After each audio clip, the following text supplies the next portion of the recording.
Ok, queridos, bom dia mais uma vez a todos, né? Mais uma vez que a paz e a graça do Senhor Jesus esteja conosco. Feliz sábado para todos. Quero convidar você para que a gente possa orar juntos, né? Nesse início, né, da nossa mensagem. Vamos nos ajoelhar, aqueles que puderem, né? Colocar de joelhos também. Vamos orar para que a gente possa abrir a palavra também. Oremos. Querido Deus e eterno Pai, nós te agradecemos, Senhor, pela sua misericórdia e bondade de estarmos juntos mais uma vez. Queremos, ó Deus, rogar ao Senhor que, nesse momento, Pai, o Espírito Santo venha abrir um entendimento nosso para as Escrituras. E que fique claro, ó Pai, a mensagem que nós precisamos compreender para esses últimos dias e que é tão urgente e importante, meu Deus.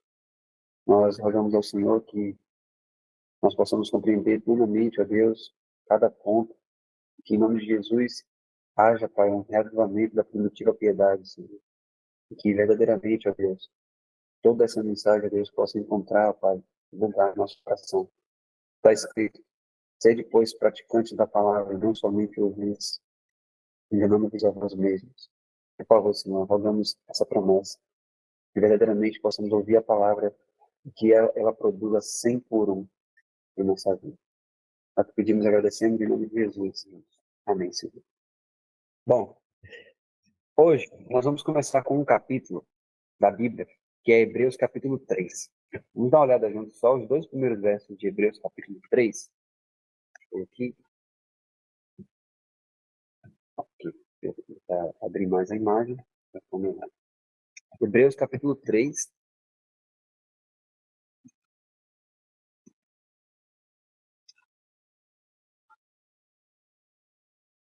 Hebreus 3. Vamos começar com Hebreus capítulo 3. Então nós vamos também depois ler Isaías capítulo 45. Hebreus capítulo 3, verso 1 e 2.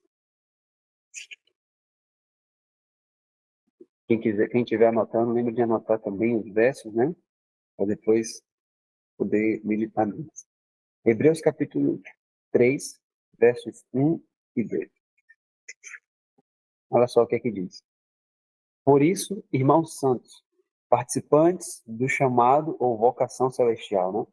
Considerai o apóstolo e sumo sacerdote da nossa confissão, Cristo Jesus, o qual foi fiel àquele que o constituiu, como Moisés também foi fiel em toda a sua casa.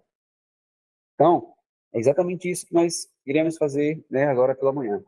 Considerar Jesus Cristo, né? O apóstolo e sumo sacerdote da nossa confissão, Cristo Jesus. Então vamos entender isso. Isaías capítulo 45, versículo 22, diz assim: olhai para mim e sereis salvos, vós todos os termos da terra, porque eu sou Deus e não há outro. Então, aqui nós vemos, né, que Deus está dizendo: olhai para mim e sereis salvos. Se você for lembrar que no Antigo Testamento existia ali, né, existiu, na verdade, uma história em que o povo de Israel estava ali, né, no deserto, e as serpentes estavam ali naquele lugar e começaram a picar eles ali. E aí Deus falou para Moisés: Moisés, levante uma haste, né? Tinha que ter uma serpente de bronze ali naquela haste. E aí foi tão simples, né? Que aí ele só falou: ó, quem olhar para aquela haste vai ser curado. Mas algumas pessoas que estavam ali morreram porque elas acharam aquilo tão simples, né? Mas tão simples que elas se recusaram, olha só, elas se recusaram a olhar. O verso que nós lemos agora foi Hebreus 3, 1 e 2. Então, elas olharam e falaram assim: não é possível. Isso aí eu vou ser curado de uma picada de cobra, de um veneno mortal, só olhando para uma haste, né? Uma serpente de uma haste. Então, aí Deus fala, Isaías 45, 22, olhai para mim, sereis salvos, vós todos os termos da terra, porque eu sou Deus, não há outro. Outro verso também, Hebreus capítulo 12, verso 2, diz assim: olhando para Jesus, autor e consumador da fé, o qual, pelo gozo que lhe estava proposto, suportou a cruz, desprezando a afronta, e assentou-se à destra do trono de Deus.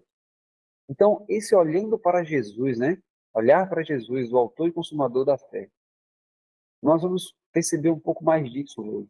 que é que nós podemos enxergar ao olhar para Jesus? Verso 3 ainda. Considerai, pois, aquele que suportou tais contradições dos pecadores contra si mesmo, para que não enfraqueçais, desfalecendo em vossos ânimos. Olha que interessante isso. Então, em Hebreus 12 ele fala, ó, olhando para Jesus, autor e consumador da fé. Aí depois ele fala, considerai, pois, aquele que suportou tais contradições dos pecadores contra si mesmo, para que não enfraqueçais desfalecendo em vossos ânimos. Então a Bíblia fala, para que você continue tendo ânimo, para que você não enfraqueça, não desfaleça, considere aquele. É isso, né? Nós vamos ver isso. Então, considerar, olhar para ele. Ok. Vamos ver isso, né? Agora, em Zacarias 12, verso 10, ele diz assim: Mas sobre a casa de Davi e sobre os habitantes de Jerusalém derramarei o espírito de graça e de súplicas, e olharão para mim, a quem traspassaram, e prantearão sobre ele, como quem pranteia pelo filho unigênito, e chorarão amargamente por ele, como se chora amargamente pelo primogênito. Então, veja só que Deus fala, olha só o que Deus está dizendo para nós nesses últimos dias, ó. E sobre a casa de Davi e os habitantes de Jerusalém, ele derramaria o espírito de graça e de súplicas.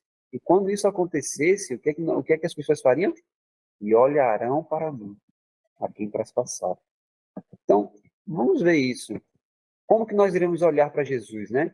Então, ao Espírito Santo descer sobre nós iremos olhar para Jesus. Vamos ver isso de forma prática. Aí nós vamos hoje, pela graça de Deus, começar a perceber, né? Nós precisamos olhar para Jesus, nós vamos ver o nível, digamos assim, né? Um teste, na verdade. Vamos fazer um teste da nossa fé nas Escrituras agora de manhã. Então, até que ponto a gente realmente acredita na palavra? Queridos, essa parte é muito importante, eu pedi que você preste bastante atenção, porque nós vamos ver aqui, né, a partir do livro A Mensagem do Terceiro Anjo e o livro Estudo sobre Fé, nós vamos ver se realmente a gente acredita na Bíblia. Como assim? Nós vamos perceber o seguinte: será que eu realmente tenho acreditado no que a palavra de Deus fala? Vamos ver isso de forma clara. Eu vou pedir que você abra aí em casa, junto comigo, 1 Pedro, capítulo 1. Vamos ver isso e vamos ver como a fé é simples, né? E que vamos ver por que a Bíblia fala que nós devemos ser como crianças, né? Veja só, 1 Pedro, capítulo 1. Vamos abrir juntos, rapidinho. 1 Pedro, capítulo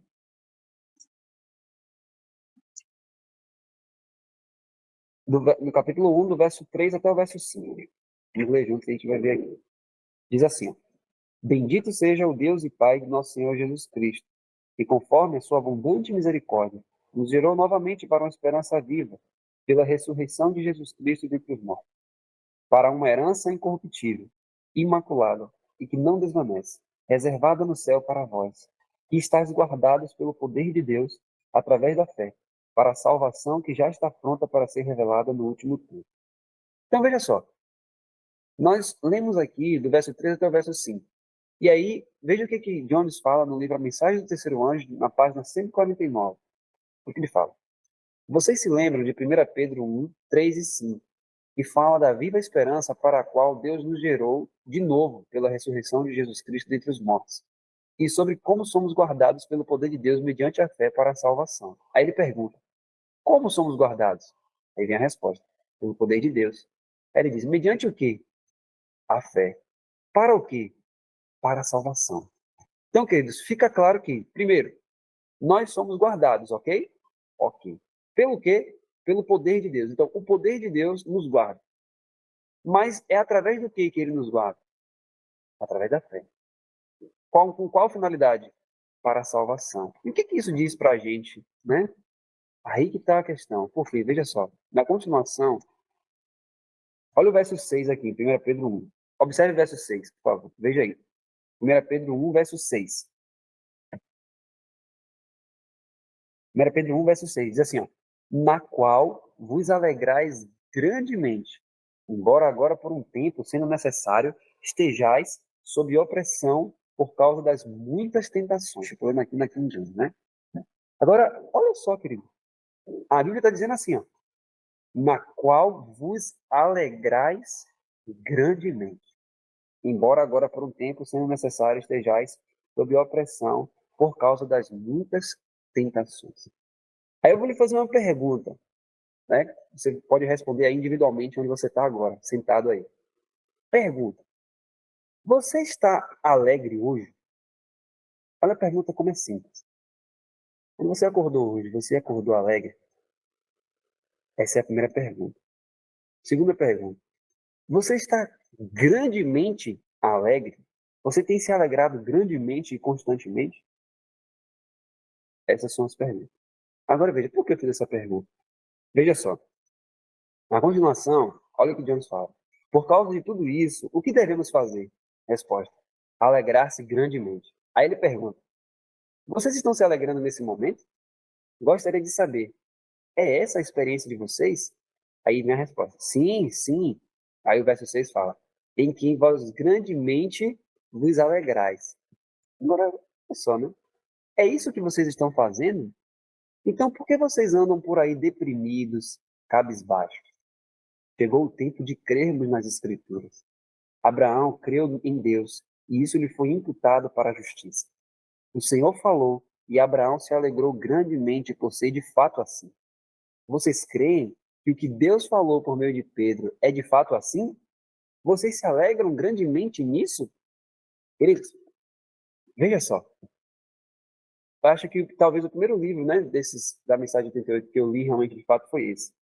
E acho que foi logo no início da pandemia, se eu não me engano. E quando você observa realmente, né, quando você observa essa situação, aí você começa a entender o seguinte: olha só que coisa interessante então, peraí. Então Deus está dizendo uma coisa. Deus está dizendo, olha, você se alegra grandemente. Só que eu olho para mim mesmo e digo assim, não, eu não estou alegre. Eu não consigo me alegrar grandemente nessa salvação. Aí você começa a enxergar como que realmente funciona a nossa fé e você vai começar a perceber como realmente, normalmente, nós somos incrédulos. Por que isso? Veja só. Você deve se lembrar da história de Abraão. Nós não vamos entrar aqui, né? Não vamos ler o detalhamento agora. Mas você deve lembrar da história de Abraão, que certa vez Abraão estava dentro de casa, né, dentro da tenda lá. Aí Deus chama Abraão e fala assim: Abraão, tá vendo ali? Você pode contar o número das estrelas? Aí Abraão não conseguiria, obviamente, né? Aí ele fala: então, assim será a tua descendência. Olha só, Deus falou isso para Abraão, correto? Então, só que externamente, Abraão não tinha evidência nenhuma, nenhuma mesmo. Ele não tinha evidência nenhuma de que aquilo era verdade ou que seria verdade. Ele não tinha evidência nenhuma. Mas, lembra que nós falamos ontem que a palavra de Deus é criativa. Então, quando Abraão ouviu isso, ele manifestou a fé verdadeira. Ele falou: bom, Senhor, se é isso que o Senhor está falando, amém, Senhor. É assim mesmo, é exatamente isso. Ou seja, Deus falou e ele concordou, e ele recebeu o que Deus falou. E aí o que é que a Bíblia fala? Creu Abraão em Deus e isso lhe foi imputado para a justiça. Então, foi isso que aconteceu na vida de Abraão. Deus falou algo que ele não via, que ele nem mesmo entendia e que ele nem mesmo poderia realmente enxergar aquela realidade. Mas ele falou: bom, se Deus está dizendo que é assim, pronto. E ao ele colocar na cabeça dele que de fato era assim, ele passou a viver a vida dele em cima daquilo, né? Então, veja só, essa é a fé verdadeira. Então, quando Deus fala algo, você crê que aquilo realmente é verdade. Agora, veja só que interessante. Então, se você passa a enxergar isso, veja que 1 Pedro 1, no verso 6, diz que você se alegra grandemente. Olha que interessante no verso 6. E nessa salvação, você se alegra grandemente, embora agora você esteja padecendo sobre muitas tentações. Aí você lê esse verso e Deus está dizendo para você: meu filho, você se alegra grandemente. Aí você olha e fala assim: não, não, Senhor, tem uma coisa errada aí. Não, não, não, não. Você deve estar falando de outra pessoa. Isso pode ser verdade na vida de outra pessoa, mas na minha não. Aí Deus olha e fala assim: filho, você está se alegrando grandemente. Aí você diz de novo: não, Senhor, não, não, não. Você deve estar falando de outra pessoa. Acho que você está confundindo as coisas, porque eu só ando triste, por aí só ando com medo. Aí Deus olha para você e fala assim: filho, você se alegra grandemente. Se você começa a entender de fato que o que Deus fala, aquilo realmente acontece, o que você vai entender? Aí você vai manifestar a mesma fé que Abraão manifestou ali. Por quê? Deus vai dizer, na qual vos alegrais grandemente. Amém, Senhor. Se o Senhor está falando isso, é assim. Ou seja, pode ser que você não esteja enxergando isso agora na sua vida. Mas como você entendeu que a palavra de Deus é criativa, se Deus está colocando isso no tempo presente, na qual vos alegrais, ele não está falando na qual vos alegrarás, ou vos alegrareis, né? Ele não está falando isso. Ele está dizendo que você se alegra. Ele coloca no tempo presente, ou seja, a salvação no tempo presente. Hoje é o dia da salvação. Então, se ele está falando isso para você agora, e você diz, amém, Senhor, é isso mesmo, e você concorda com o Senhor de que você se alegra, aí você realmente, esse fato que já está na palavra, se torna um fato em você. Sério? Então, você está olhando para a palavra está lhe dizendo qual é a verdade, mas você não consegue enxergar a verdade, muitas vezes. Mas se Deus está dizendo que é isso, é isso. Pronto. Então, por isso que ele diz, você realmente está se alegrando. Então, a palavra já é criativa, queridos. Então, por mais que você esteja, não consigo enxergar isso. Eu me alegro nessa salvação. Deus está dizendo, sim, você se alegre. Senhor, essa é a verdade e eu me alegro. Então eu me alegro, Senhor. Pronto. Amém. É exatamente isso. É o que o Senhor está falando. Essa é a fé que Abraão manifestou. Quando Deus falou, assim vai ser sua descendência, ele poderia raciocinar. Não, Senhor, peraí, vamos pensar aqui, vamos pensar direitinho. Olha a minha idade. Tu não está vendo a situação? Minha esposa já está com problema, eu já estou com problema. Olha para cá, Senhor, o Senhor está falando comigo, é com Abraão. Ó. Ele poderia pensar isso. Mesma coisa a gente faz muitas vezes. A gente lê a Bíblia falando isso, mas a gente diz, não, peraí, isso aqui não é para mim, não. Não, querido, se Deus está falando que é assim, é assim. Então Deus está dizendo que você se alegra. Aceite isso. Porque se você aceita isso, que a palavra está dizendo que você se alegra, a própria palavra em você cria essa alegria. Percebe o poder da Bíblia? O poder que existe nesse livro? Então veja só. Na continuação a gente vai ver isso de forma ainda mais abrangente. Veja só. Em que vós grandemente vos alegrais, ainda que agora, sendo necessário, estejais por um pouco contristados com várias tentações. Aí ele pergunta, quantas tentações? Várias. Passamos por várias tentações, mas mesmo assim nos alegramos grandemente todo o tempo. Como pode ser isso? Isso pode ser assim porque Deus o diz. E é assim, não é verdade? Então, como é que pode uma pessoa estar sendo tentada em tantas coisas e ao mesmo tempo ela continuar alegre? É possível, sim, porque Deus falou que é assim. Então, se Deus falou que é assim, é assim. Pronto. Essa é a fé. Ou seja, você ouviu a palavra de Deus falando e você crê que verdadeiramente é exatamente como a palavra está falando, sem mais nem menos. É o que Deus falou. Então, por isso que nós precisamos aprender a cultivar a fé, ou seja, começar a depender e confiar estritamente no que está escrito. Se Deus falou que é isso, é isso. Então, é dessa forma, queridos. Agora vamos continuar. Eu vou pegar outro verso, né? O pessoal que me lembrou, quando eu estava fazendo essa palestra, desse verso, Gálatas 2, verso 20. Abra agora. Nós vimos um verso, que é 1 Pedro 1, né? Agora, veja só.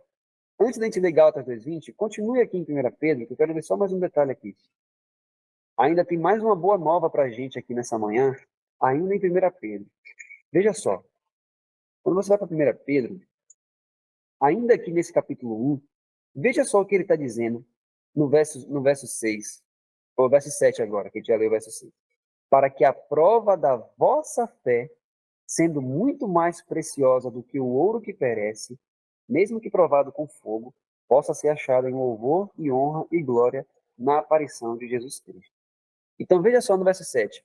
Para que a prova da vossa fé, sendo significa algo presente, sendo muito mais preciosa do que o ouro que perece, então nós já temos duas coisas Deus falando para mim e para você nessa manhã. Primeiro, você tem fé. Esse é o ponto. Porque ele está dizendo, para que a prova da vossa fé. Então Deus está olhando para você e está dizendo, ó, você tem uma fé aí. E que essa fé precisa ser provada. E além de dizer que tem fé, Deus está dizendo, sua fé é mais preciosa do que o ouro. Deus está falando isso. Então, amém, Senhor. Se o Senhor está dizendo isso, assim é. Aí vem o verso 8. Ao qual, não o havendo visto, amais. A Bíblia está dizendo que você, sem ver Jesus, você ama Jesus. Eu amo Jesus, Senhor. É isso que você está dizendo na palavra? Amém, Senhor. Amém. Então, se o Senhor está dizendo que eu, mesmo não vendo Jesus, eu amo Jesus, amém, Senhor. Eu amo Jesus. Deus é verdadeiro. Então, aquilo que é verdadeiro na Bíblia passa a ser verdadeiro em mim agora. Porque eu estou reivindicando, eu estou trazendo essa realidade do livro para a minha vida. Por isso que em 1 João ele fala, aquele mandamento que é verdade nele e em vós.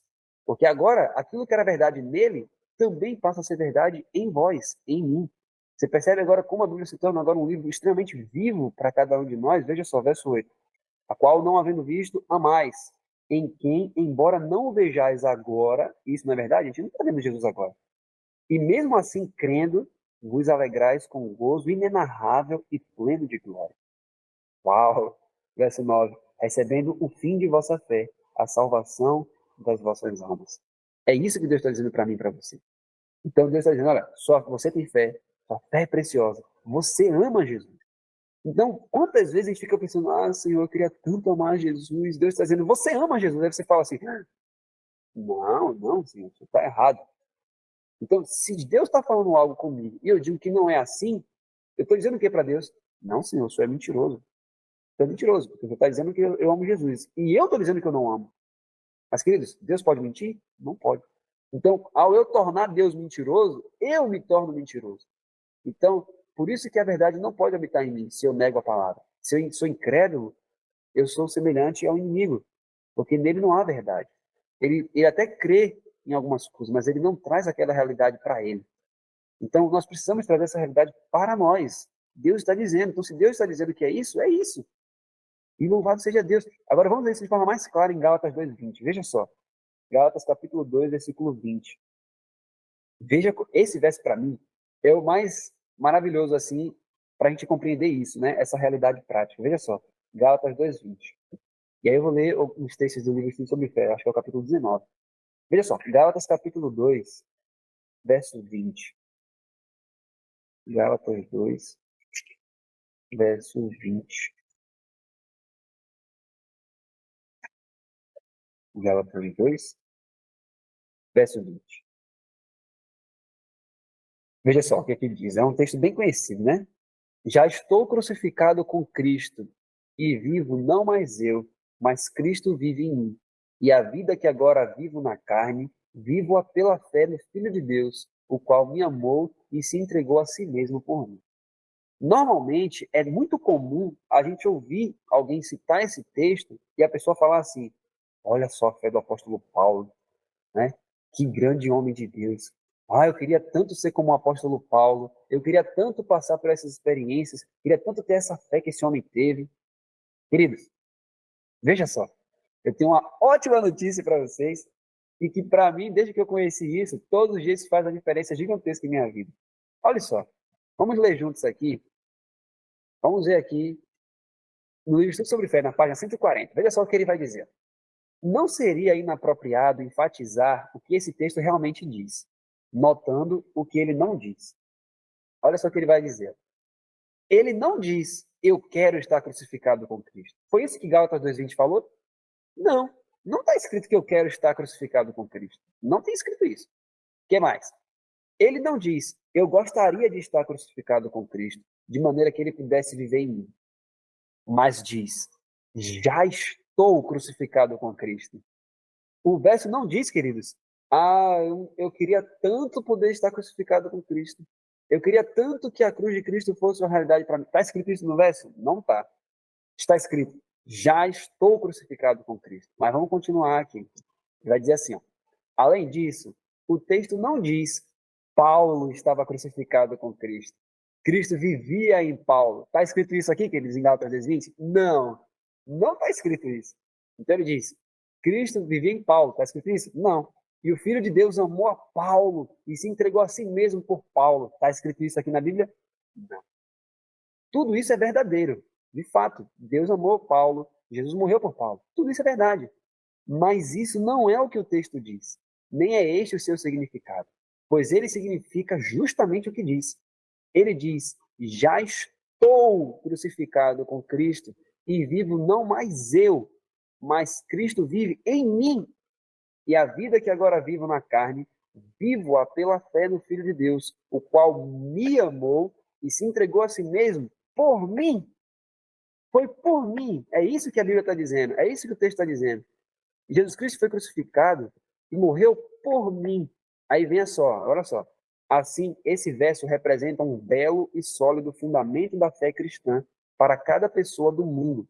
Ele torna possível que cada pessoa possa dizer com plena certeza de fé cristã: Ele me amou, ele se entregou a si mesmo por mim.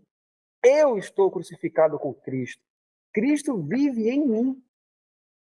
Afirmar já estou crucificado com Cristo não é mera especulação, não é crer em uma conjectura. Não se trata de afirmar alguma coisa sobre a qual não há nenhuma certeza. Qualquer pessoa nesse mundo pode dizer com toda a verdade e sinceridade: já estou crucificado com Cristo. Trata-se apenas da aceitação de um fato, a aceitação de algo já realizado, pois essa palavra é a declaração de um fato. Queridos, então veja só o que a Bíblia está dizendo: já estou crucificado com Cristo. Então significa que eu realmente, Deus está dizendo, você já está crucificado com Ele. Mas muitas vezes eu digo assim, não, eu queria tanto estar crucificado com Cristo. Eu queria tanto falar isso como Paulo falou. Ou seja, o que é isso? Incredulidade. Porque Deus está dizendo que esse é um fato. Mas como eu não consigo enxergar isso em minha vida diária, eu digo que não é um fato. Então eu torno Deus mentiroso. Deus está dizendo, meu filho, você está crucificado. Eu falo assim, eu não. Você percebe como nós somos incrédulos? Não, Senhor, eu não estou crucificado. Eu queria estar crucificado. Paulo estava crucificado, mas eu não. Mas, queridos, vamos ver isso. Eu peço que você abra, por favor, em Oséias, capítulo 6. Vamos abrir aqui Oséias. Oséias, capítulo 6. Vamos ver aqui. Oséias, capítulo 6. Oséias, capítulo 6.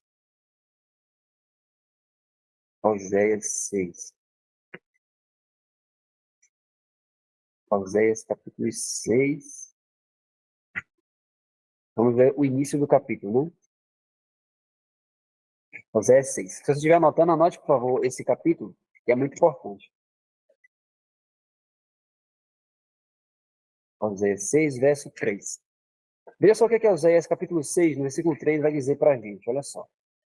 Oséias 6, 3. Diz assim: Então, conheceremos, se prosseguirmos em conhecer o Senhor. A sua saída está preparada como a manhã, e ele virá a nós como a chuva serôdia e temporã que regam a terra. Ok. Agora leia o verso anterior. Vamos no verso 1 e verso 2. Olha o chamado que Deus nos dá. Antes dele falar, né, que acho que ele vem como a chuva. Nós lemos já o verso que fala que ele vem para nós como a chuva. E não é isso que a gente está esperando? Nós não estamos esperando ele vir como chuva sobre nós? Mas antes de falar que ele vem como chuva, olha o que ele fala no verso 1 e no verso 2. Vinde e voltemos ao Senhor, porque ele despedaçou e nos curará, feriu e nos atará. Aí vem o verso 2. Após 2 dias nos dará vida. Ao terceiro dia nos ressuscitará e viveremos em sua presença. Quando é que se cumpre isso aqui? Porque, veja só, ele diz que depois de 2 dias ele nos ressuscitará. E ao terceiro dia, ele vai ressuscitar a gente e nós viveremos em sua presença. Quando é que se cumpre isso, né, em minha vida? Quando é que se cumpriu isso em minha vida? Então, veja que ele está falando de forma clara, ele nos ressuscitará. Por que isso? Olha só, é um fato que Jesus Cristo foi crucificado. E quando ele foi crucificado, nós também fomos crucificados, pois ele é um de nós. Seu nome é Emanuel, que quer dizer Deus conosco. Não Deus com ele, mas Deus conosco. Deixa eu só dar uma pausa aqui nessa parte. Veja que coisa linda e maravilhosa isso. Olhar para Jesus dessa forma. Quando Jesus Cristo veio a essa terra, Filipenses capítulo 2, do verso 5 ao 8, diz ali, né? Que haja em vós os mesmos sentimentos que houve também em Cristo Jesus, porque ele, subsistindo em forma de Deus, não julgou como usurpação ser igual a Deus.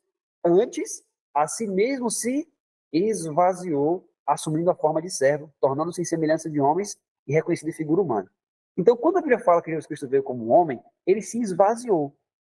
E nessa situação de que ele se esvaziou com qual motivo? Para que o Pai habitasse nele, né? Por isso que ele várias vezes ele falou: o Pai que está em mim é quem faz as obras. Não crês tu que eu estou no Pai, que o Pai está em mim?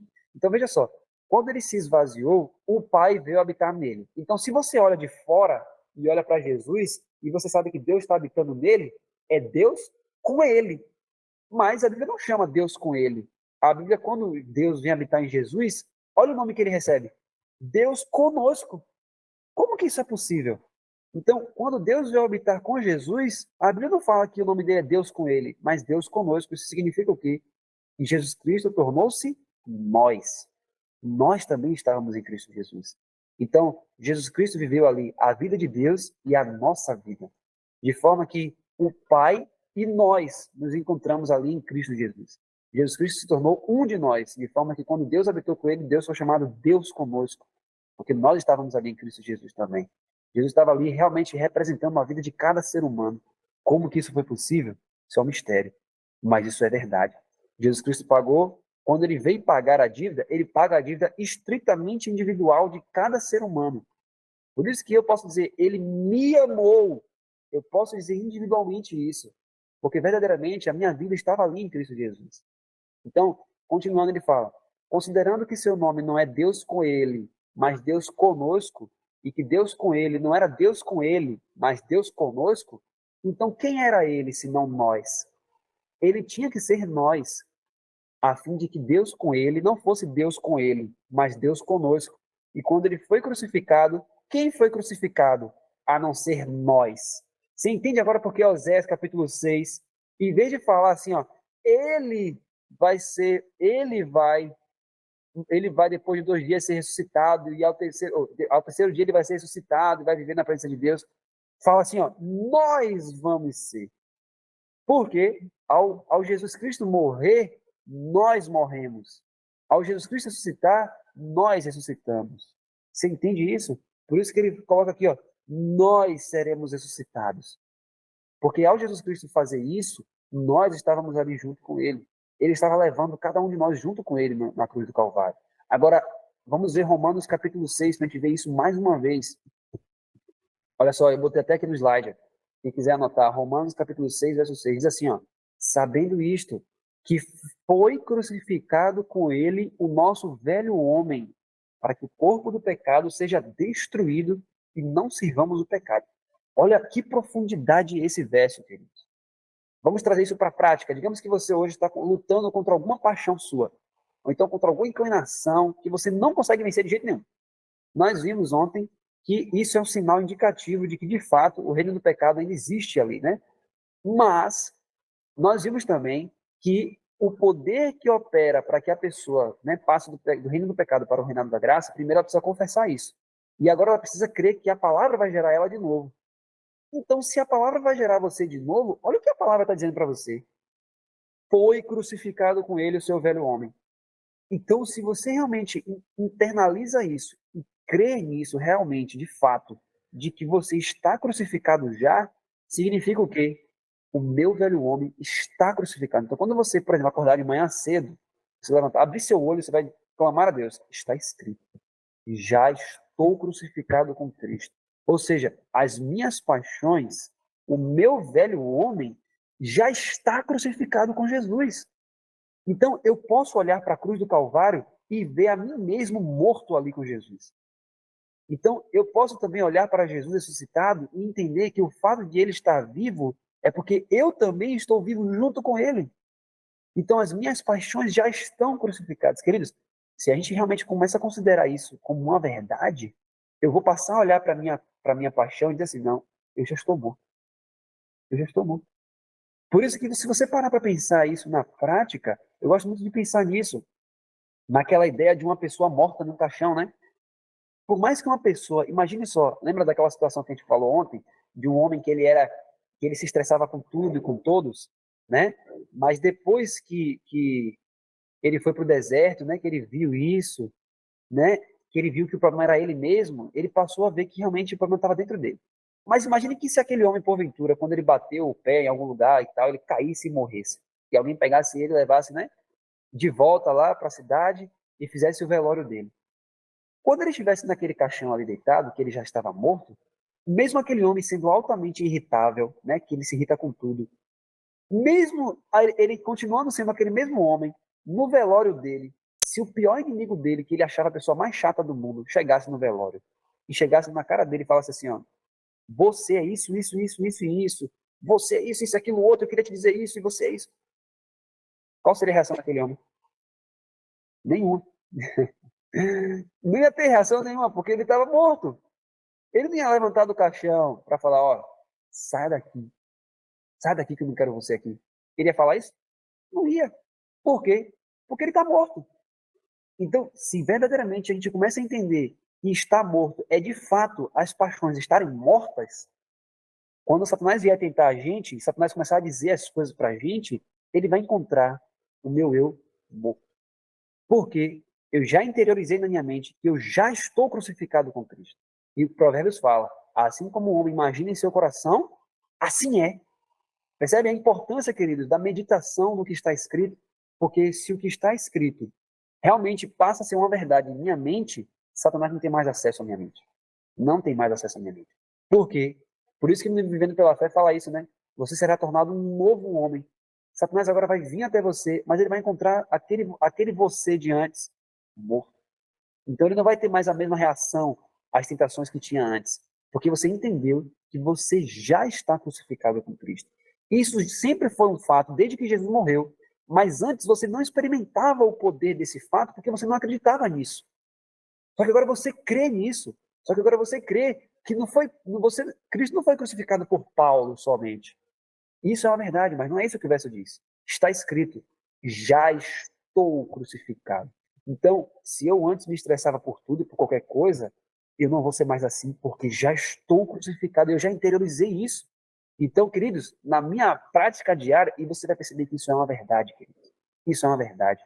Você vai perceber que as coisas que antes você fazia, agora, pelo fato de você começar a compreender essa mensagem, começar a entender que a palavra de Deus é viva, e você clamar esse verso, memorizar o verso, e na hora da tentação você se lembrar dele, você vai ver que a sua reação não vai ser mais a mesma. Porque você não vai ser mais o mesmo. Porque Jesus já morreu e você já morreu com Jesus. Olha o verso 6 de novo aqui de Romanos 6. Sabendo isso, que foi crucificado com ele. E já é um fato estabelecido. Você só precisa trazer esse fato para você. Já é um fato. Então, Paulo venceu os seus pecados, Paulo alcançou a perfeição cristã, porque ele trouxe o que era um fato universal para que fosse um fato da vida dele. E é a mesma coisa conosco. Nós precisamos trazer um fato que já é um fato, mas agora que seja um fato em nós. Interiorizar esse fato. Sério? Então, isso é maravilhoso. Aí eu quero mostrar para vocês também. Aí ele diz assim, ó, logo, toda pessoa nesse mundo pode verdadeiramente dizer, no perfeito triunfo de fé cristã, já estou crucificado com Cristo. Minha velha natureza humana pecaminosa está crucificada com ele, para que este corpo de pecado seja destruído, para que de agora em diante eu não sirva ao pecado. Romanos 6,6. Contudo, eu vivo, mas não mais eu, mas Cristo vive em mim, sempre carregando em meu corpo a morte do Senhor Jesus, a crucificação do Senhor Jesus, pois eu estou crucificado com ele.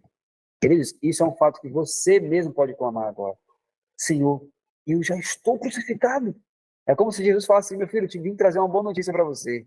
Olha, você já está crucificado comigo. Senhor, eu já estou crucificado? Sim, você já está crucificado. Você crê nisso? Sim, Senhor. Por isso, querido, você começa a entender agora em João 6, verso 28, quando pergunta para Jesus, Senhor, que faremos para fazer as obras de Deus? Ou seja, o que, que eu tenho que fazer, Senhor? Aí Jesus fala assim, ó, a obra de Deus é esta, que creiais.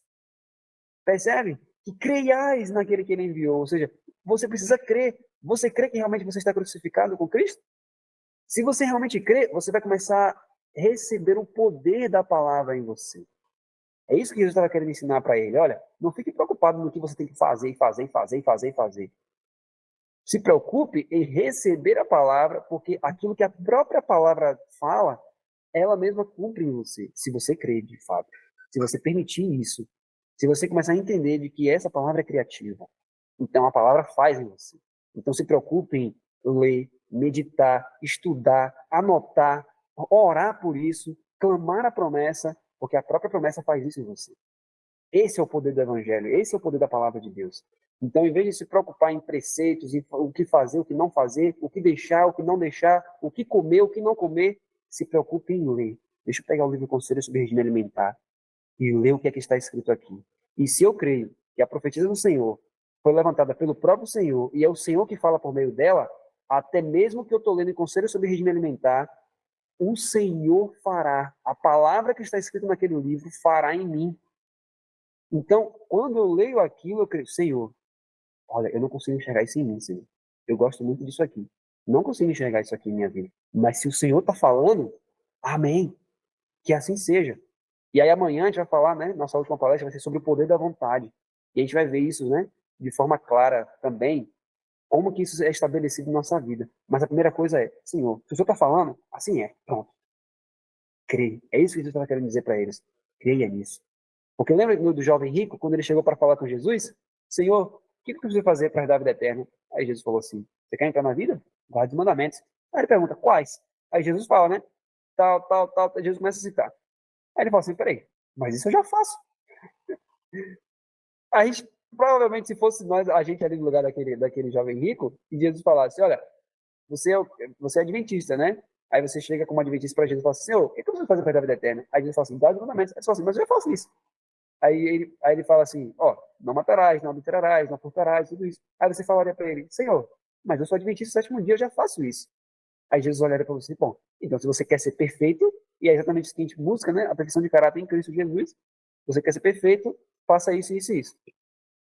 E aí o que é que aconteceu com aquele jovem? Ele saiu. Então, olha que interessante. Por isso que é a importância de você realmente crer. Porque quando Jesus apresenta a estimativa de Deus para a perfeição cristã, quando o jovem entendeu que a coisa era muito maior do que ele realmente imaginava, ele saiu triste. Porque ele pensou, eu vou ter que fazer isso? Você percebe como a mentalidade, queridos, gera toda a questão? Porque veja como ele já chega até Jesus. O que é que eu preciso fazer? Aí Jesus responde para ele. Mas quando Jesus eleva o padrão, ele fala assim, não, isso aí não dá não. Isso aí não dá não, isso aí é muito alto. Que padrão é esse? Não, eu vou embora. E ele sai triste da presença de Jesus. Porque quando Jesus apresentou o padrão para ele, ele entendeu, como é que eu vou fazer isso? Não tem como fazer isso. E ele foi embora. Você percebe que não é eu que tenho que fazer, por isso que eu tenho que olhar para a palavra de Deus como sendo criativa. Porque se Deus falou, não matarás, não adulterarás, então você não pode tomar café, beber café é pecado, você tem que ler você tem que ler isso e entender que o que Deus está falando, Ele próprio, a palavra vai entrar em mim e vai fazer isso. Porque se você começa a olhar, isso vai cada vez mais mostrando para você o padrão de Deus, que é cada vez mais elevado, mais alto, mais alto, mais alto. Chega um ponto que você vai dizer assim, ó, não dá. Tem uma visão da irmã White, você deve conhecer aquela visão do caminho. Lembra que ela fala que muitos vieram e aí quando chegou no início, né, eles estavam com as suas carroças, com seus cavalos, né, com as suas bagagens e todos chegaram. Então estava todo mundo animado. Não, vamos lá, vamos caminhar. O caminho é esse, essa é a verdade, é isso mesmo. Só que o que que aconteceu? À medida que o caminho ia, à medida que eles iam avançando no caminho, o caminho se tornava cada vez mais estreito.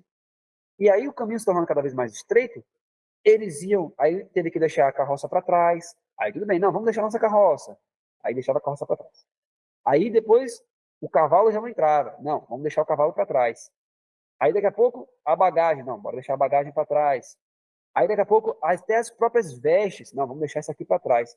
Chegou um momento, queridos, Ellen White fala que a cada vez que ia ter que deixar uma coisa para trás, algumas pessoas ficavam para trás no caminho. Ou seja, ela ia começando a perceber, não, tem que deixar isso. Ah, tudo bem, até aqui tudo bem, eu consigo fazer. Aí daqui a pouco o caminho ia estreitando, aí Jesus falava assim, ó, tem que largar isso. Eu tenho que fazer isso? Tá, eu vou fazer isso, eu vou largar. Ou seja, eu faço, né? Vou largar.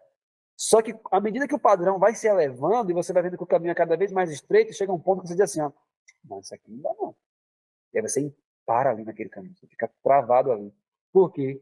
Você está fazendo com suas próprias forças. Você não está entendendo que eu sou o caminho, a verdade e a vida. Jesus falou isso. Ele é o caminho, ele é a verdade, ele é a vida. Ele é aquele que fala assim, ó, eu estou à tua mão direita, ou seja, ele é o caminho, ele é aquele que te ajuda a caminhar, ele é o princípio e o fim, ou seja, ele é o início do caminho, ele é o final do caminho, ou seja, tudo é ele. Percebe? Tudo é ele que faz, não é você que está fazendo. Então, a sua parte é confiar nele, entregar sua vida a ele, ter comunhão diária com ele, porque o caminho é ele, quem leva é ele é o final do caminho, ele é o percurso, ele é tudo. Ó, não sei quantos já viram isso da editora Missionários, mas chegou essa semana aqui a fidelidade de Jesus na guarda do sábado. É esse livreto aqui, ó. Isso dá para mostrar direitinho. A fidelidade de Jesus na guarda do sábado, de A.T. Jones. Olha que coisa maravilhosa. Nós estamos hoje no sábado, né? Olha o que ele fala sobre a questão do sábado. Jesus Cristo, ele foi fiel na guarda do sábado. Agora, olha que interessante o que ele fala aqui na página 6. Aí ele vai citar Hebreus 3, verso 1 e 2, e ele diz: Por isso, irmãos santos, participantes da vocação celestial, considerai a Jesus Cristo, apóstolo e sumo sacerdote da nossa confissão, sendo fiel ao que o constituiu. Aí ele diz assim, ó, a única coisa que todos nós devemos fazer o tempo todo é considerar Cristo Jesus. Nele, todas as perfeições se encontram.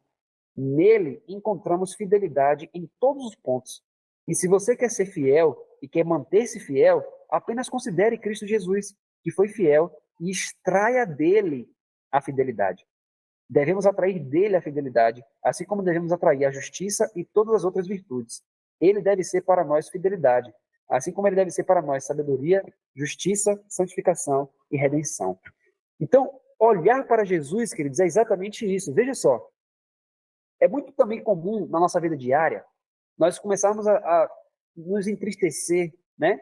Apesar da Bíblia dizer assim, ó, você se alegra, mas como a gente é incrédulo muitas vezes, não acredita que Deus está falando conosco ali, e é uma realidade para a gente começa a fazer o seguinte, veja como isso é comum. Digamos que eu comecei a, a ler, eu estava lendo aqui, minha irmã, esse livretinho agora. Agora, imagine o seguinte, você recebeu as mensagens, né? Você se tornou adventista do sétimo dia, começou a conhecer algumas verdades que são probantes, realmente são mensagens probantes, mensagens tais como viver no campo, né? Reforma de saúde, reforma do vestuário. E aí você começa a conhecer tantas outras mensagens. Aí chega um momento que você começa a contrastar o que você conhece com a sua vida diária. Então você começa a dizer assim, Senhor, eu conheço tanto, mas não consigo mudar. E aí o que acontece? Você começa, de certa forma, dentro de você, gera um desespero. Por quê? Você começa a entender que Jesus Cristo está prestes a voltar. Aí você começa a ver os acontecimentos do mundo e você começa a dizer assim, Senhor, eu quero que o Senhor volte, mas ao mesmo tempo eu não quero que o Senhor volte, porque eu estou com medo de me perder, né? Apesar de eu já conhecer a verdade e tudo isso. Aí, olha que interessante isso. Você sabia, queridos, isso está no livro, acho que é a mensagem do terceiro anjo mesmo. Você sabia que isso é egoísmo? Como assim isso é egoísmo? Sabe por quê? Olha o que você está fazendo. Observe só o que você está fazendo. Você está recebendo a mensagem. E a mensagem, a Bíblia fala, olhe para Jesus. Só que o que você está fazendo todo dia? Você está pegando a mensagem e olhando para você. Você está olhando para você e contrastando a mensagem com você. Então você fica continuamente olhando para você mesmo. Ah, mas eu sou mentiroso. Ah, mas eu sou isso, eu sou aquilo. Ah, mas eu não cheguei lá. O tempo todo olhando para você mesmo. E aí você começa a enxergar o quê? Só defeito de caráter. Começa a enxergar isso. Você começa a enxergar orgulho. Você começa a enxergar isso. Começa a enxergar aquilo outro. Por quê? Você está olhando para você mesmo. Aí Jones fala uma coisa que eu achei maravilhoso e que eu sempre tenho colocado em prática na minha vida. Veja só. Você precisa olhar para Jesus. Pensar em Jesus. Aí você fala, mas o que isso vai mudar em minha vida? Pare para pensar o seguinte. Se você começar realmente a pensar em Jesus o tempo todo, e para cada situação você saber como Jesus reagiria, sua mente vai estar absorvida em quem? Nele. Aí o que, é que vai acontecer? Vamos colocar isso na prática. Digamos que você é uma pessoa orgulhosa, e você fica o tempo todo contrastando uma mensagem que você conhece com o seu viver diariamente. E você é orgulhoso. Aí você fica, eu sou orgulhoso, eu sou orgulhoso, eu sou orgulhoso, Senhor, por favor, segura mais um tempinho, o tempo de graça, não permita que os quatro anjos soltem os quatro ventos, porque senão eu vou me perder, Senhor, esse orgulho tem que sair de mim. E você está continuamente ali pensando no seu orgulho. Olha só. Pronto. Agora estabeleça o seguinte. Pronto, eu já entendi que eu sou orgulhoso. Isso é um fato. E aí eu confessei isso ao Senhor e já confessei também que eu sou escravo do pecado. Confessei ao Senhor. O que é que eu preciso fazer agora? Esquecer. Olha só, como assim? Olha só. Faça isso na sua vida diária que você vai começar a perceber isso. Você já entendeu que você é orgulhoso. Só que agora você não precisa mais ficar lembrando disso e pensando nisso. Pense em Jesus. Comece a pensar em como Jesus era bom. Olha, Jesus curava. Jesus olhou para aquela mulher, se compadeceu daquela mulher. Jesus estava sempre ali. Ellen White fala que às vezes, né, o prato de comida dele ele estava ali, ele entregava para outra pessoa, ficava com fome. Aí você começa a imaginar isso, considera, por isso que Hebreus 3 fala, considerai a Jesus Cristo, considerai a fidelidade dele, porque quando você começa a considerar isso, veja só, sua mente começa a se absorver nisso. Aí você fica sempre pensando em Jesus e olhando para ele, pensando nele, como ele é e tudo isso. O que, é que vai acontecer? Você vai estar contemplando tanto ele, e só lembrando dele, olhando para ele, vendo como ele é, que como você é, você começa a esquecer de como você é. E como Jesus não é orgulhoso, você está sempre olhando para ele, você esquece do orgulho, porque nele não tem orgulho. Então você fica só olhando para ele, olhando para ele, olhando para ele, pensando nele, meditando na Bíblia, aquela coisa, de tal forma que chega um momento que você esquece do seu próprio orgulho e você deixa de ser orgulhoso. Então, por isso que você não vai nem perceber quando você começar a vencer as coisas. Porque você só está olhando para ele. E como nele não tem orgulho, não tem inveja, não tem cobiça, você está tão absorvido nele que você começa a ser parecido com ele, só que você não está nem percebendo como. Por isso que Jesus, em Marcos 4, né? Que a pessoa o evangelho, o reino do céu é semelhante a uma semente que é plantada, depois começa a frutificar e você não sabe como. Simplesmente porque você não está preocupado agora mais em como você está reagindo à mensagem. Você está preocupado em se imergir em Jesus. E aí o Espírito Santo que faz o trabalho. Então você está preocupado em ter comunhão com Jesus, ter comunhão com a palavra, ler a Bíblia, ler o Espírito de Profecia, ler os escritos que nós falamos, né? Do Mensageiro 88, estudar cada vez mais. E aí você agora é uma nova criatura. Então você está contemplando cada vez mais, e aí você está sendo transformado, e você está sendo transformado, e você esquece, se deixa para trás aquelas coisas, e as coisas ficam lá atrás. E vai ter momentos que você só vai perceber realmente que você deixou de ser egoísta, às vezes você percebe alguma mudança em você. Mas quando você for perceber, a obra já foi feita, ó, no tempo. Mas você está absorvido em Jesus, você não está nem mais olhando para você mesmo. Por isso que quando Jesus fala, olha em Mateus 25, quando ele fala que naquele dia, ele vai dizer assim, ó, eu tive fome e vocês me deram de comer, eu tive sede e vocês me deram de beber, eu era forasteiro e vocês me hospedaram, eu estava nu, vocês me vestiram, estive preso, vocês foram me visitar. Então, aí os justos vão dizer assim, mas peraí, Senhor, quando foi que o Senhor, quando foi que ele fez isso? Por que eles vão dizer isso, queridos? Não é hipocrisia da parte deles. Eles não estão encenando isso. O que está realmente acontecendo ali? Por quê? O foco deles não era as obras que eles estavam fazendo. As obras foram simplesmente uma consequência da comunhão deles com Jesus, de forma que aquilo praticamente era inconsciente.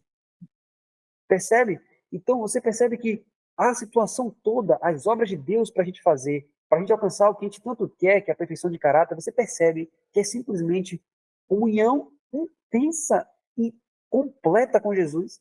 E aí o Espírito Santo vai gerando aquilo, de forma que você vai alcançar aquilo, mas aquilo para você, Jesus vai dizer, filho, é isso, você está frutificando plenamente. Você vai dizer, estou frutificando plenamente?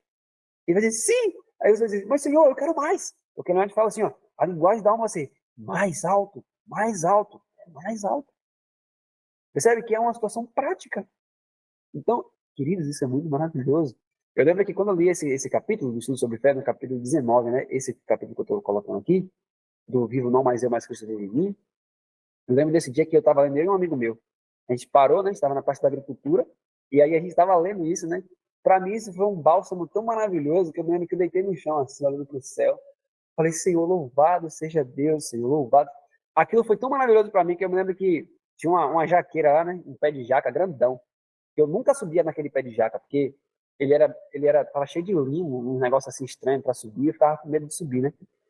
E a partir daquele dia, queridos, a partir daquele dia que eu li esse capítulo, eu falei assim, que coisa maravilhosa. Aquilo me deu um ânimo, um fervor tão grande, que até subindo, a partir daquele dia, comecei a subir até no pé de jaca, sem medo de cair, para pegar a jaca lá em cima, cada jaca boa, mas eu não subia de jeito nenhum. Eu fiquei tão feliz que até aquilo, a partir daquele dia, eu falei assim, Senhor, louvado seja Deus, é Cristo que vai subir esse pé de jaca. Isso, realmente, assim, no nosso dia a dia, a gente começa a perceber que realmente a gente começa a receber de Cristo, sabe? Cristo se torna para nós alguém vivo. A palavra de Deus é uma palavra viva, não é uma coisa morta, não é lei em pedras, porque lei em pedras é ministério de morte, queridos. Quando você olha para a lei em formato de pedra, não matarás, não adulterarás, é morte para você, porque você nunca vai fazer isso.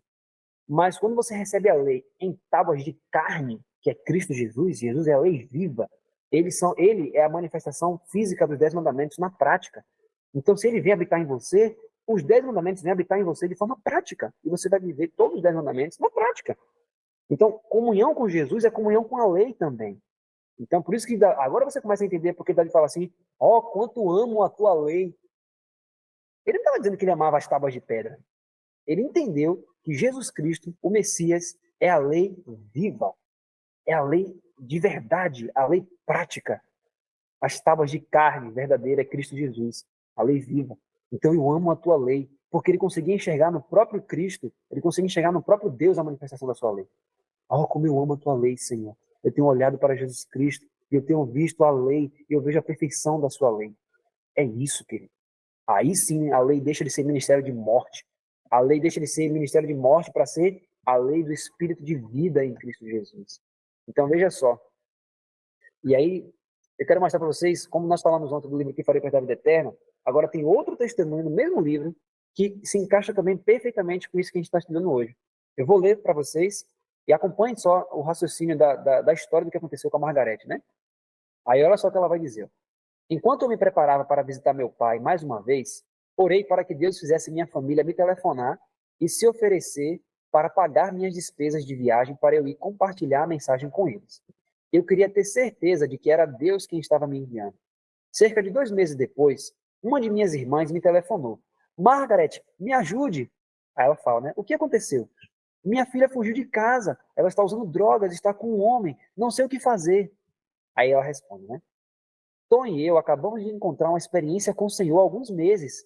Sentimos pela primeira vez que podemos ajudar um pecador. Será que ela viria nos visitar? Aí ela fala, não sei onde ela está, respondeu minha irmã. Eu disse, não importa, vamos orar. E se pudermos ajudá-la, Deus a enviará até nós. Em alguns dias, ela estava em nossa casa. O homem com quem ela estava morando a largou, e sem saber para onde ir, ela voltou para casa. Então, aqui estava ela. Enquanto estávamos tentando conversar naquela noite, eu orava, Senhor, como me aproximo dessa garota? O que posso dizer? Eu não sei como fazer isso. Senhor, tu precisarás abrir a porta do coração dela. E aí, na continuação, ela fala, né, que aí a menina chegou, elas começaram a estudar a Bíblia e tudo isso. Aí, nesse momento, uma batida na porta de casa. Quando abri, ali estava a esposa de um ministro, que era nossa vizinha. Nós havíamos recém-mudado para aquele lugar e não éramos assim tão conhecidas. E ela disse, queridos, olha o que essa mulher falou para Margarete. Tenho a impressão de que você e seu marido estão encontrando algo real no cristianismo. Eu quero também. Você poderia compartilhar comigo? Você poderia me ensinar? Olha isso, queridos. A mulher tinha se recém-mudado para aquele lugar. Mas a vizinha já percebeu e falou assim: peraí, vocês estão diferentes. Que negócio é esse? Então, em pouco tempo, ela olhou e falou assim: peraí, que mudança assim aconteceu nessa mulher? E ela vai bater na porta da Margareth e fala assim: eu tô vendo que tem uma diferença em vocês. Eu também quero isso. Você pode me ajudar? Você pode compartilhar o que, é que você está aprendendo comigo? Você poderia me ensinar? Eles, só uma mudança de caráter já gerou um estudo bíblico. Já gerou um testemunho. Você percebe como o caráter fala? O testemunho, querido. E é isso que Jesus quer fazer em cada um de nós. E aí, veja só. Aí ela diz, depois que a esposa do pastor foi embora, minha sobrinha disse, aí outra pessoa que ouviu o estudo, né? Porque Margarete começou a estudar com essa esposa do pastor. Aí a sobrinha falou assim, se há tanto poder no evangelho, há esperança para mim. Eu perguntei, por que você diz isso? Ela respondeu, você sabe como eu sou teimosa, mas eu observei meus pais, eles não venciam. O pai dela era professor da escola adventista. Eu observei os pais dos meus amigos, eles não estavam vencendo. Eu olhei meus professores, eles não venciam também. Então eu decidi que, se eles tentaram todos esses anos e não conseguiram encontrar a vitória, eu, como natureza teimosa, também poderia desistir agora mesmo. Olha o raciocínio da menina, né? Bom, estou vendo todo mundo aqui, ninguém vence. Aí ela disse, eu poderia muito bem apreciar as coisas desse mundo. E é isso que eu estou fazendo. Eu amo o pecado e minha consciência nem me incomoda mais. Mas se o que você está dizendo é verdade, então há esperança para mim. Queridos, se você for ler o livro Que Farei Perto da Vida Eterna, você vai ver que Margaret Davis, ela não entendia a justificação pela fé. E ela fala que o que levou ela a estudar a justificação pela fé foi por causa do pai, né? Porque o pai estava prestes a morrer e ele falou: Margaret, fala sobre justificação pela fé para mim. Porque mesmo sendo adventista há mais de não sei quantos anos, no leito de morte ali, no leito da doença, ele falou: rapaz, se eu morrer, eu não estou salvo. E ele começou a ficar atordoado. E aí, como foi que ela conheceu a mensagem de justificação pela fé? A mensagem de 1888. Inclusive, tem um capítulo aqui no livro dela, que foi para a Vida Eterna, onde ela fala sobre a mensagem de 1888. Então, ela começou a entender a mensagem. E olha o reavivamento que aconteceu nela. E olha quando ela começou a pregar essa mensagem, que a sobrinha entendeu. Peraí, eu tô fora da igreja. Eu tô no mundo. Por que eu tô no mundo? Porque eu tô olhando para meus parentes que são adventistas e eu não vejo ninguém vencer nada. Eu vejo hipocrisia. Porque eu vejo que eles estão na igreja, mas não têm comunhão com Deus, eles não se parecem com Jesus, então eu prefiro ficar no mundo. Eu prefiro ser do mundo. Porque se eu vejo, ó, eu vejo meu pai, eu vejo minha mãe, eles não vencem as coisas, eles são a mesma coisa. Eu prefiro ficar no mundo. Para que eu vou me encher de restrições? Guardar sábado, não comer isso, não comer aquilo. Se tá todo mundo, ninguém vence também. Eu prefiro ficar no mundo. É isso que a menina raciocinou. Mas quando ela ouviu Margaret pregar, ela falou: peraí. Tem alguma coisa aí. Se o que você está falando é isso mesmo, se o evangelho é isso que você está falando, então tem esperança para mim. Queridos, foi uma jovem. Eu estou dizendo isso, queridos, porque eu também já vivi isso. Uma jovem uma vez veio dar um testemunho, porque eu nem sabia, na verdade, né, que ela tinha ouvido uma pregação, eu tinha feito a pregação e tudo. E aí, a irmã dela, né, tinha tomado estudo comigo, eu tinha falado sobre essa mensagem. E aí, ela ouviu a irmã. Ela disse para mim, ela chegou para mim e falou assim: Ivanzinho, quando eu vi minha irmã, a alegria que minha irmã tava, olha o que ela falou para mim. Ela falou isso para mim. Ela falou: que negócio é esse? Porque minha irmã já é adventista esses anos todos. E ela já tinha sido adventista, essa jovem, e tinha saído da igreja. Ela saiu da igreja, e aí ela disse para mim: Ivan, sabe por que eu saí da igreja? Queridos, foi praticamente o mesmo testemunho que está no livro que Farei para a Vida Eterna que ela me falou. Ela falou: quando eu olhei para a igreja, eu ia para a igreja e as pessoas falavam assim: ah, a gente vai pecar até Jesus voltar. Ah, não tem como vencer o pecado. Aí ela falou para mim: sabe o que eu pensei? Eu falei: para que eu vim para a igreja então? Eu tô vindo para a igreja para quê? Se os mesmos pecados que as pessoas do mundo têm, os da igreja têm, e que ninguém vai vencer nada, eu prefiro ficar no mundo e fazer o que eu quero do que ficar vindo para a igreja. E ela realmente saiu da igreja, querido. Ela era desbravadora, acho que ela fazia tudo. E ela saiu da igreja mesmo. Já bebia, fazia as coisas do mundo mesmo. Só que aí, quando a irmã dela chegou, e foi a irmã e o irmão, que a gente fez isso tudo na época, né? E aí eu apresentei a mensagem de 38, tudo isso. Aí gerou um revamento neles, aquela coisa. E aí ela disse para mim que quando ela via a irmã dela dentro de casa falando da mensagem e não sei o quê, e era o tempo todo isso, ela falou: peraí, que negócio é esse? Porque minha irmã sempre foi adventista, e por que ela tá com essa coisa diferente agora? Aí o que é que aconteceu? Ela se interessou em ouvir isso. Ela começou a ver isso na irmã e falou assim: que negócio é esse? E aí ela pediu para a irmã dela, né? E a irmã dela começou a explicar, tal, tal. Aí ela falou: peraí, é isso mesmo que você está falando? A mensagem é essa? É isso aí que você está falando? O poder é esse do evangelho? Sabe o que é que aconteceu, queridos? Depois eu recebi um vídeo dela se batizando de volta na igreja. Largou tudo. Ela falou: se é isso aí, se a mensagem é isso aí mesmo, então realmente, para mim também há esperança. Há poder nisso. E ela começou a entender o poder do evangelho. E aí sim, ela retornou para a igreja, louvado seja Deus, e está firme aí, né? Então, queridos, é exatamente isso. Esse é o poder do evangelho. A pessoa começa a enxergar Cristo, ela começa a entender: Jesus Cristo é tudo isso, e ele está disposto a fazer isso em mim também. Louvado seja Deus, eu aceito isso. Por isso que a gente fala que milhares, queridos, milhares se converterão em um dia só, porque muitos deles nunca nem sequer sabem do poder do evangelho. O que eles só ouvem é: ah, Jesus Cristo morreu por você, ah, Jesus Cristo te ama. Só que o mundo inteiro já ouviu isso, mas eles nunca ouviram essa mensagem, queridos. Por isso que ele fala que essa mensagem vai sair de uma extremidade à outra da terra e que o alto clamor vai ser muito maior do que o clamor da meia-noite. Porque as pessoas estão sedentas por entender isso. Quantas pessoas hoje têm depressão, desânimo, ansiedade, porque elas não sabem que Cristo está verdadeiramente disposto. Cristo já passou por isso antes dela. Ele está disposto a ajudá-la. Ele está disposto a viver nela. Ele está disposto a fazê-la vencer. Ele não chama ela para vencer por ela mesma para depois buscar ele. Ele vem ao encontro dela e vai andar junto com ela.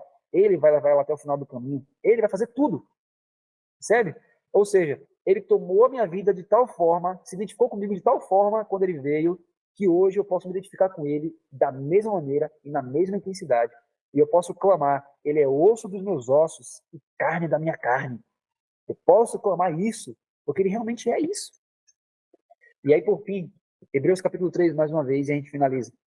Por isso, irmãos santos, participantes da vocação celestial, considerai a Jesus Cristo, apóstolo e sumo sacerdote da nossa confissão. Então, queridos, considere Jesus. Comece a olhar para Jesus. Quando você começar a enxergar seu defeito de caráter, olhe para o Mestre. Fixa teus olhos no Mestre. Fixa os olhos no Mestre. Pensa no Mestre. Você quer guardar o sábado na sua plenitude? Talvez você pense assim, eu estou pecando em algumas coisas em relação ao sábado, Senhor. Considere Jesus Cristo. Compre esse livro. Leia esse livrinho aqui, que fala sobre a fidelidade de Jesus. Veja como Jesus era fiel no sábado. E comece a meditar nisso. E comece a pensar nele. Olha só como Jesus se preparava. Olha como Jesus era. Mesma composição e tudo isso. E quando você começar a encher a mente de Jesus, as pessoas vão olhar para você e vão ver Jesus. E isso, deixa eu te dizer uma coisa, vai transcender até mesmo pontos teológicos. Como assim? Vou mostrar para vocês uma coisa. Na verdade, eu não vou abrir agora, mas se você quiser anotar, Atos capítulo 4. Quando você observar ali os discípulos em Atos 4, você vai reparar uma coisa que é impressionante. Naquela época de Jesus, os debates teológicos eram altíssimos, era fariseu e saduceu. Né? Tinha outras seitas também, mas as principais eram os fariseus e saduceus. Se você for para Atos 23, ele vai mostrar que muitos deles não acreditavam na ressurreição. Então a teologia deles era embasada com grego, com aramaico, com hebraico, seja lá o que for. E eles não acreditavam na ressurreição, de jeito nenhum. Entendeu? Você pode ler isso lá em Atos 23. Se você for pegar aqui, deixa eu dizer o verso direitinho para você poder anotar isso.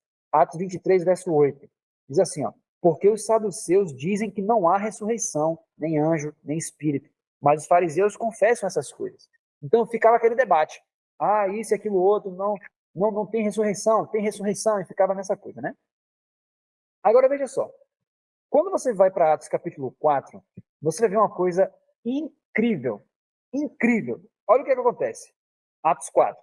Ali está Pedro e João, né, que eles ficam perante o Sinédrio. Aí quando a coisa vai acontecendo, aí veja só o que acontece aqui no verso 13. Olha o que o 13 fala. Ora, vendo eles a ousadia de Pedro e João, e percebendo que eles eram homens iletrados e ignorantes, se maravilharam e tiveram conhecimento de que eles haviam estado com Jesus. Queridos, aqui nessa classe que estava observando Pedro e João, estavam homens que não acreditavam na ressurreição.